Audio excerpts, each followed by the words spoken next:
Nah, teman-teman sekalian, meminta maaf, ya, berjanji tidak akan mengulangi kesalahan adalah sebuah hal yang sangat indah. Hal yang sangat indah. Kalau Anda berbuat salah, lalu Anda mengatakan, maafin saya janji tidak akan mengulanginya. Itu luar biasa, sangat melunakkan hati orang di hadapan kita. Gitu kan? Makanya setiap orang buat salah, dia iklankan, dia minta maaf. Nah, kalau teman-teman mengatakan maafkan saya, itu kalau kepada Allah Subhanahu wa taala sama dengan Anda mengatakan astagfirullah. Istighfar itu permohonan maafnya. Kalau janji tulisan ikrar misalnya atau ikrar dengan lisan tidak akan mengulangi, itu namanya taubat. Jadi kalau teman-teman gabung astagfirullah wa atubu ilai, artinya ya Allah aku minta maaf dan aku janji tidak akan mengulanginya. Seperti itu. Nah, teman-teman sekalian, taubat ini perlu kita lakukan. Karena Nabi SAW sendiri sebagai pimpinan kita dan utusan Allah mengatakan, aku beristighfar dan bertobat kepada Allah sehari, setiap harinya 70 sampai 100 kali. Seperti itu. Apalagi kita gitu ya. Padahal Nabi SAW sudah diampuni dosa-dosanya, tapi masih seperti itu. Nah, taubat ini teman-teman indah sekali. Karena dengan taubat, maka semua kesalahan Anda dimaafkan.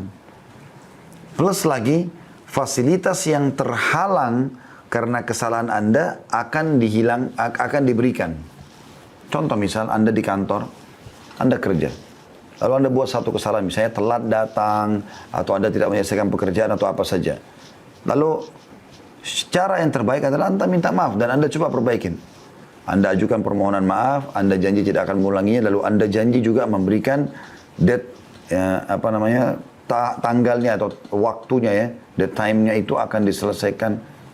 Maksud saya waktunya akan diselesaikan pada hari ini atau pada jam ini gitu. Dan Anda tepati itu.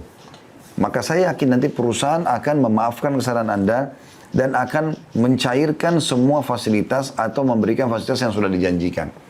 Karena Anda lakukan itu. Seperti kurang lebih itu rasionalnya orang kalau bertaubat. Seperti itulah. Allah Subhanahu wa taala memerintahkan kita teman-teman untuk selalu taubat. Ini adalah perintah dalam banyak ayat Al-Quran, gitu kan. Dalam surah An-Nur misalnya, ayat 31, dan bertobatlah kamu sekalian kepada Allah, hai orang-orang beriman agar kamu beruntung. Wa tubu ilallahi jami'an ayyuhal mu'minun la'allakum tuflihun. Gitu.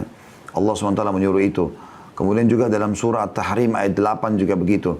Hai orang beriman, bertobatlah kepada Allah dengan taubat yang ikhlas. Ya. Alladzina amanu tubu ilallahi taubatan nasuha. Jadi kan? Dan cukup banyak ayat-ayat Al-Quran yang membahas masalah itu. Begitu juga perkataan Nabi Nuh alaihissalam kepada kaumnya. Wa qul istaghfiru rabbakum innahu kana ghaffara. Dan Nuh pun berkata kepada kaumnya, mohon ampunlah kepada Tuhan kalian karena dia maha pengampun. Manfaatnya apa? Yursilis sama alaikum midrara. Maka dia akan turunkan dari langit air yang deras, maksudnya rezeki. Ya. Karena kalau hujan turun dari langit, maka secara otomatis akan hidup tumbuh-tumbuhan, hidup hewan-hewan, manusia pun bisa hidup dari situ. Semuanya bisa bergerak dengan adanya air. Wa yumditkum bi amwalin wa banin. Dan dia akan memberikan tambahan keturunan dan harta buat kalian. Makanya pernah teman-teman sekalian, ada orang yang datang kepada Hasan Basri rahimahullah, 3 orang. Tiga-tiganya punya masalah nih. Yang satu datang mengatakan, wahai imam. Imam itu kalau kita kiai di Indonesia ya. Saya sudah lama sakit, tidak pernah sembuh. Sudah berobat sana sini. Tabib ini, tabib itu, tapi belum sembuh. Apa saran Anda? Kata Hasan Basri, istighfar dan bertobat kepada Allah. Tapi yang benar. Yang nasuha, yang tulus kepada Allah. Orang itu pulang. Masuk orang kedua.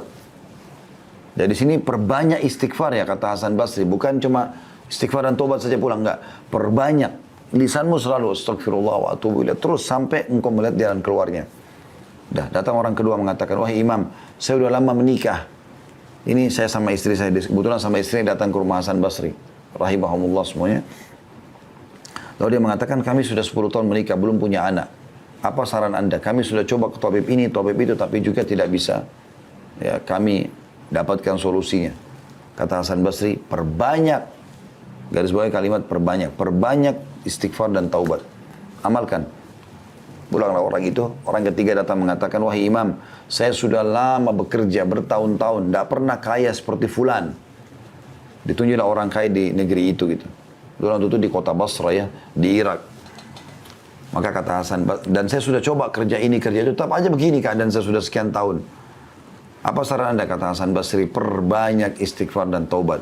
Waktu pulang 3 orang ini, berkata pada saat itu teman-teman sekalian, murid-murid Hasan Basri, ada dalam atharnya dikatakan istrinya, bertanya, kenapa anda cuma menyuruh istighfar dan taubat, padahal orang-orang ini mungkin butuh sesuatu yang lain gitu.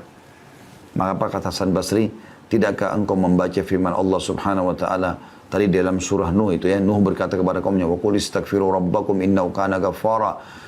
Ya, Nuh berkata beristighfar dan bertobatlah pada Tuhan kalian karena Dia Maha menerima taubat hambanya. Yursilis sama alaikum midrara, maka Dia akan turunkan rezeki yang banyak dari langit. Wa yumbitkum bi amwali wa banin, dan Dia pasti akan menambahkan buat kalian harta yang banyak dan juga keturunan. Jadi luar biasa manfaatnya. Imam Nawawi berkata rahimahullah, para ulama telah sepakat bahwa taubat dari seluruh perbuatan maksiat adalah wajib hukumnya. Wajib dilakukan dengan segera dan tidak boleh ditunda. Apakah itu dosa kecil atau dosa besar? Nah, cuma bedanya teman-teman sekalian, kalau dosa kecil itu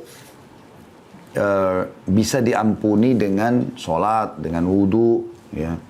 Kemudian dengan semua ibadah lah, sedekah, bakti sama orang tua, jenguk orang sakit, semua ini bisa memaafkan dosa-dosa kecil. Tapi kalau dosa besar harus taubat nasuha. Artinya betul-betul kembali kepada Allah dengan tulus dan ikhlas. Imam Nawawi mengatakan syaratnya 3. Meninggalkan dosa itu seketika. Lagi zina berhenti, lagi riba berhenti, lagi bohong berhenti. Kemudian yang kedua menyesali. Dan yang ketiga berjanji kepada Allah tidak akan mengulanginya. Subhanallah, ini tidak sulit ya. Karena meninggalkan dosa itu bisa kita kerjakan setiap saat. Menyesal ini, kata ulama, semua orang yang buat dosa, Allah akan datangkan penyesalan. Allah datangkan penyesalan. Jadi penyesalannya itu semua muncul. Kayak orang habis berzina, orang habis menipu, hilang itu. Muncul itu rasa menyesal. Sudah ada. Kemudian yang ketiga, janji sama Allah tidak akan mengulanginya. Maka akan diterima taubatnya insya Allah. Seperti itu. Kita tutup teman-teman sekalian dengan beberapa sabda Nabi SAW, diantaranya, sesungguhnya Allah subhanahu wa ta'ala selalu membuka tangannya di waktu malam untuk menerima taubat orang yang melakukan kesalahan di siang hari. Dan sesungguhnya Allah membuka tangannya pada siang hari untuk menerima taubat orang yang melakukan kesalahan di malam hari. Begitulah terus hingga matahari terbenam dari barat. Ya, maksudnya di sini, terbenam, ya, terbit dari barat, sampai terbit dari barat. Hadits yang selanjutnya, Allah subhanahu wa ta'ala sangat gembira dengan taubat hambanya. Jadi Allah ini subhanallah tidak mau kita masuk neraka, mau kita masuk surga. Makanya Dia sangat gembira dengan taubat hambanya. Dan kita tutup dengan ini teman-teman sekalian insyaAllah. Kata Nabi SAW, Allah lebih gembira dengan taubat hambanya dibandingkan seseorang di antara kalian yang membawa seluruh bekalnya di atas tunggangannya. Ya, digambarkan tunggang itu zaman dulu seperti unta misalnya. Dia bawa semuanya bekalnya. Kalau Anda mungkin naik mobil di zaman sekarang, membawa seluruh harta yang Anda punya, simpanan Anda, bawa di mobil. Kemudian kata Nabi SAW, dia melewati padang pasir yang tak bertuan. Nggak ada orang, nggak ada hewan, padang pasir tandus. Dia jalan, kemudian dia capek, dia istirahat di bawah sebuah pohon. Pohon itu pun bukan pohon yang rindang,